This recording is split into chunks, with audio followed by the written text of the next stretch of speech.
За малко и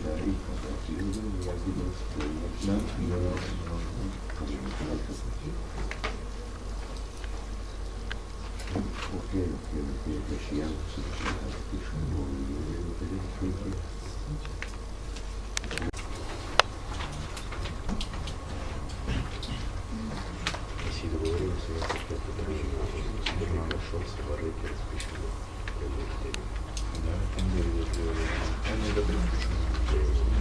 Да почваме с открити за целите на Од демократија ве поздравувам од нивно име. Тие се имплементатори, лидери на еден проект финансиран од Европската Унија, чија што цел е зајакнување на цивилното општество преку градење на капацитетите, промовирање на локалниот развој преку поголема искористеност на ЕУ фондовите.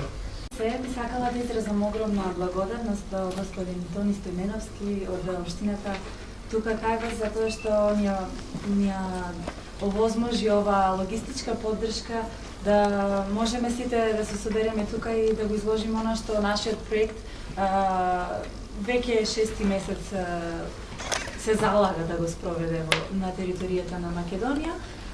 Значи, како што вас споменаја, јас сум Јосипа Ризанковска, координатор на проекти во Институтот за демократија, пред вас конкретно како координатор на овој проект за зајакнување на цивилното општество преку градење на капацитетите. Накратко, подолгото име нормално е промоција на локалниот развој преку поголема искористеност на ЕУ фондовите. Како овој проект сака да ги спои овие два поднаслова, тоа е преку мотивирање на граѓанскиот сектор да соработува со локалната самоуправа и на што е можно подобар начин да ги искористува и да ги абсорбира сите фондови наменети за граѓанскиот сектор во Македонија и пошироко, нормално доколку за тоа општините имаат капацитети. Зошто ги насловивме овие серија трибини како ЕУ фондовите можности или предизвик за локален развој? Токму поради тоа што ЕУ фондовите не се само можност за сите нас, за финансиска поддршка и имплементација на проекти, туку се еден голем предизвик за зајакнување на капацитетите на граѓанските организации, зајакнување на капацитетите на општините и наша заедничка борба со нашето законодавство и институции со цел да го достигнеме на ниво кој Европската Унија од нас го бара. Накратко би сакала само да го споменам нашиот проект, да ви објаснам што досега помина и што се очекува од проектот, кој треба да трае во текот на оваа година, 12 месеци, а е финансиран од Европската Унија преку инструментот за човекови права, ЕИДХР попознат кај нас. Значи, досега помина фазата на истражување на досегашните искуства за искористување и за апсорбција на овие фондови меѓу граѓанските организации и локалните самоуправи во Македонија и нивната меѓусебна соработка при искористувањето на фондовите. Имавме организирано 12 фокус групи, од 8 од нив беа во состав само од граѓански организации, значи 4 само од граѓански организации, 4 само од локална самоуправа и 4 во мешан состав. Тони беше за среќа дел од тие фокус групи во кои што несебично ги презентираше своите искуства од оваа област и затоа и не покани да бидеме тука дел од вашето, да речам, секојдневие.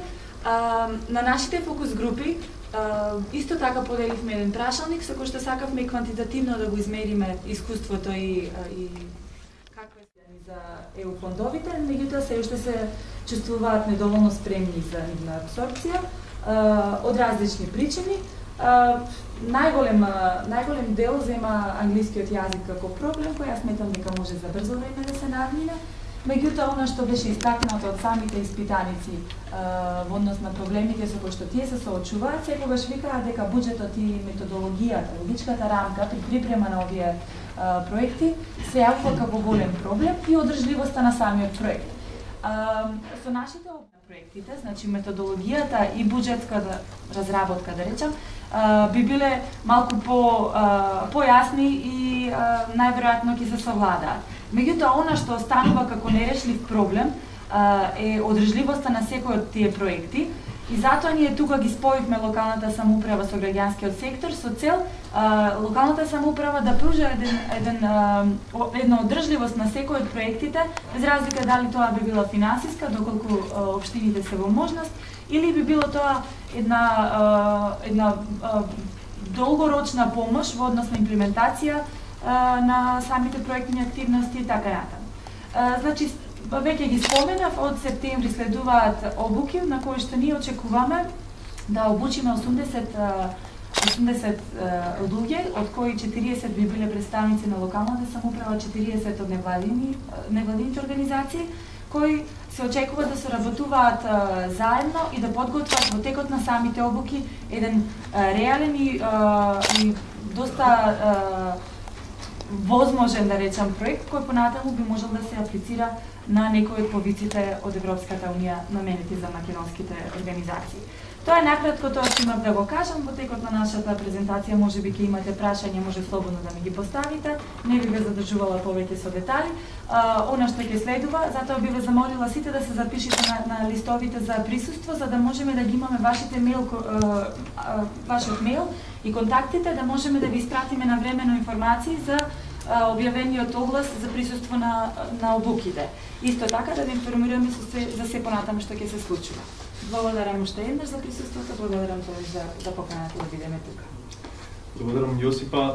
Слушнавте дека оваа фаза од ЕУ фондовите, претпоставувам за дел од присутните во публиката, оваа фаза е веќе надмината, бидејќи знам дека тука се и ваши партнери со она што ќе биде тема на информирање на оваа трибина, но сепак не е лошо понекогаш вака систематизирано да ги слушате уште еднаш работите за кои што сме свесни, да ги утврдиме тие незнаени информации со кои што располагаме.